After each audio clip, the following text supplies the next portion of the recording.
Hello everyone, hope you're doing good. Learn how to check which app is draining battery in Android. So currently I'm using Samsung Galaxy Ultra and here we will go to settings first. It will work on all version of Windows, not a problem. So once you find settings, click on that and there you will find battery. It must be somewhere you can scroll down, depends on your version of Android. You will find battery for sure. Once you find the battery, click on that and here you will find the battery details, how much battery is available, and once you scroll down you will find the battery usage.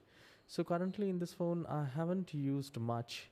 I can see I have used only two apps right now, and if you click on view details you will see all the list of available apps and their percentage, how much they are utilizing it.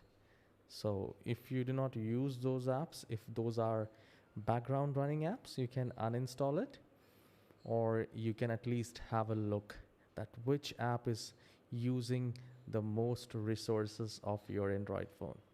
All right. So if you find this tutorial short and helpful, please don't forget to hit the like and subscribe. I'll see you in the next video. Have a wonderful day.